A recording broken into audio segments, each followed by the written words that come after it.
जय जय श्री राधे।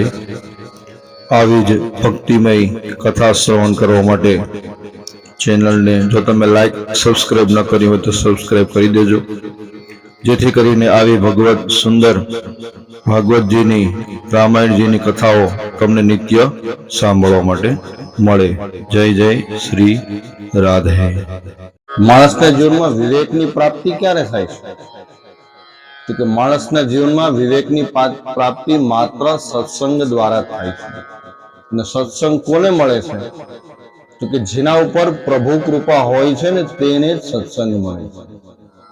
પ્રભુ કૃપા વગર ક્યારેય સત્સંગની પ્રાપ્તિ થતી નથી।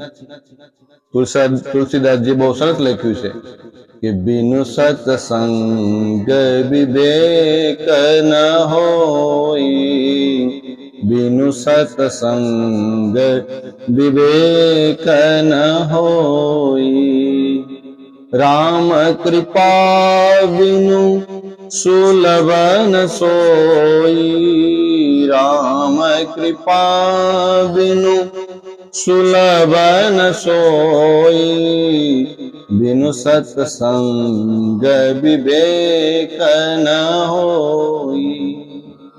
સત્સંગ વગર ક્યારેય વિવેક જીવનમાં આવતો નથી। અને સત્સંગ માત્ર ભક્તો નું નિત્ય સંગ કરવાથી, ભગવત કથા નિત્ય શ્રવણ કરવાથી જ સત્સંગ થાય છે। અને એ સત્સંગ દ્વારા જ માણસને જીવનમાં વિવેકની પ્રાપ્તિ થાય છે। બિनु સત્સંગ વિવેક ન હોય। જગતમાં સજ્જન વ્યક્તિ છે એનો સંગ કરો, નિત્ય ભગવાનની કથા શ્રવણ કરો, અને આ સત્સંગ દ્વારા જ જીવનની અંદર વિવેક બુદ્ધિ ઉત્પન્ન થાય છે। યહ સર આવત અતિ કઠિનાઈ, આજે અવસર છે જીવનમાં બહુ કઠિન પરિશ્રમથી પ્રાપ્ત થાય છે। યહ સર આવત અતિ કઠિનાઈ, રામ કૃપા બિनु આવ ન જાય। ભગવાન રામની કૃપા જેના ઉપર હોય એને જ એની પ્રાપ્તિ થાય છે। બાકી એ સત્સંગ પણ જીવનમાં એમને મળતો નથી। જન્માંતરે ભવેત પુણ્યમ તદા ભાગવતમ, એટલે જન્મ જન્માંતરના જયારે પુણ્ય ઉદય થાય ત્યારે આપણે જીવનમાં સત્સંગની પ્રાપ્તિ થાય છે। ત્યાં સુધી સત્સંગની પ્રાપ્તિ થતી નથી। ઘણા લોકો કાર્યક્રમ બનાવ્યો હોય કે આપણે આવી રીતના ભગવત કથા સાંભળવા માટે જવું છે, પણ કંઈક એવી બાધા આવી જાય કે સંપૂર્ણ કાર્યક્રમ કેન્સલ કરવો પડે। એટલે કોઈ કેવો પણ હોય, કોઈ કાર્યક્રમ ન હોય, ત્યાં પોતાને ખબર પડે કે અરે ભગવાનની કથા શરૂ છે, ભગવાનની કથા ચાલુ છે, કથા સાંભળવાનો લાભ મળી જાય। તો રામ કૃપા બિनु આવ ન જાય।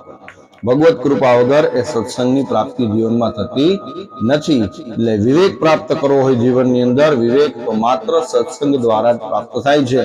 એના વગર જીવનમાં વિવેકની પ્રાપ્તિ થતી નથી। બિनु સત્સંગ વિવેક ન હોય, રામ કૃપા બિनु સુલભ ન સોય, એના વગર એ સુલભ થતું નથી। ભગવત કૃપા સર્વોપરી છે।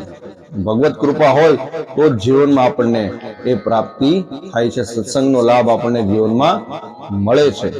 આવી જ સરસ મજાની, સુંદર મજાની ભગવતમય વાતો સાંભળવા માટે ચેનલને લાઈક કરો, સબસ્ક્રાઇબ કરો, જેથી કરીને આપણે આવા જ જીવનમાં ઉપયોગી એવી કથાઓ શ્રવણ કરી શકીએ। જય જય શ્રી રાધે।